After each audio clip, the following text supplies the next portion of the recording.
në mënyrë sa më pozitive. Zonja Doxhi, ta do mendja, ju jeni psikologe, rrjedhimisht merreni edhe me studime për shoqërinë shqiptare, por jo vetëm. Në gjykimin tënd, çfarë e shtyn një të mitur që të shkojë drejt fatalitetit? Këtu e kanë fjalën edhe drejt vrasjeve, siç fatkeqësisht ka shkuar në disa raste. Është ai viktim vetë, është i friksuar, çfarë ndodh në gjendjen e tij emocionale që e shtyn të shkojë deri në këtë hap, deri në këtë vendim?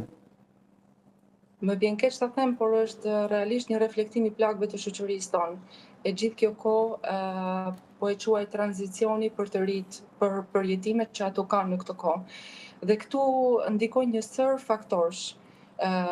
Mungesa e kohës aktive të kaluar me familjen, po ashtu shkaqe të tjera mund të jenë mungesa e vëmendjes dhe e mundësisë për të mbështetur nga ana emocionale, në mënyrë që ato të edukohen si të rregullojnë emocionet e veta dhe si të menaxhojnë sjelljet dhe po ashtu edhe konfliktet e mundshme. Të kenë ku të trokasin, të dëgjohen, të mbështeten.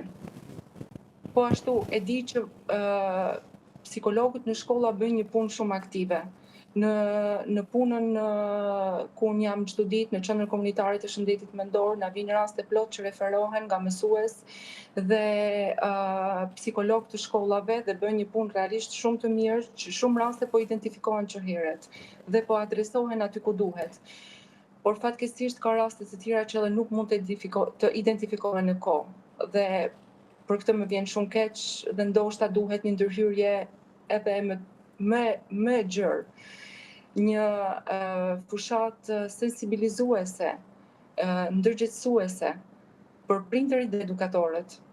Zonja Doxhi, ju thoni psikologët bëjnë një punë të admirueshme, po si ka mundësi që disa prej familjeve që kanë pasur fatalitete, pra me fëmijët e tyre të vrarë, raportojnë se në fakt nuk kanë qenë në dieni të konfliktit midis fëmijëve, nuk janë lajmëruar në kohë, qoftë nga mësuesja kujdestare, nga shkolla apo nga psikologu i shkollës. Do thotë që hallkat nuk funksionojnë, ka diçka që nuk shkon apo jo? Mund të ketë raste të tilla, nuk mund t'i përjashtoj, unë po flas nga eksperjenca personale që ka shumë raste që janë referuar pranë qendrës ku unë punoj. Mund të ketë raste të tilla, e ceka edhe pak më parë, që mund të jetë mundësia që nuk e identifikohen në kohë. Psikologu i shkollës mund ta parandalojë një vrasje? Shiko, varet gjithmonë te situata, sepse çdo situatë është specifike në mënyrën e vet. Normalisht që mund të parandalohet nëse ky fëmijë mund të identifikohet çerherët, qoftë edhe nga mësuesi, nga një mësues i lëndës apo nga mësuesi kujdestar, apo edhe prindi që mund të referojë pranë institucionit të shkollës që fëmia ka probleme emocionale apo psikologjike, dhe nëse do i ofrohet shërbimi psikologjik në kohë, padyshim që mund të parandalohen sjellje të tilla agresive. Zonja Doxhi, edhe diçka për sa i përket rrjeteve sociale, shumë debatueshme. Australia duket se i ka mbyllur një pjesë mirë të tyre për fëmijët 9-16 vjeç. Në Shqipëri është mbyllur gjithashtu një rrjet social. Sa ndikojnë ato në gjykimin tënd, në këtë dhunë që përshfaqet midis fëmijëve, adoleshentëve? Në gjykimin tim ndikon shumë.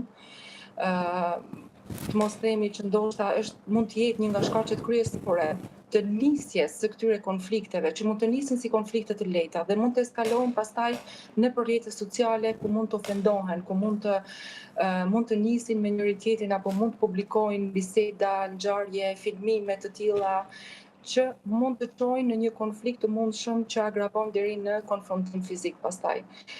Patjetër që duhet të ndërhyjmë edhe në këto raste kur fëmijët kalojnë një kohë të konsiderueshme në rrjete sociale, patjetër që duhet ndërhyrja e prindërit, kontrolli i prindërve për rrjetet sociale që ata kanë dhe mënyrën se si ata i përdorin.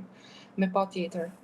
Më vjen shumë keq ta them, po në rrjetet sociale tashmë po normalizohet dhuna dhe mes të rive është krijuar kjo frym jo e drejtë që konfliktet mund të zgjidhen me dhunë. Qartë. Zonja Doxhi, faleminderit për këtë bashkëbisedim. Faleminderit juve. Nësi, do të vijmë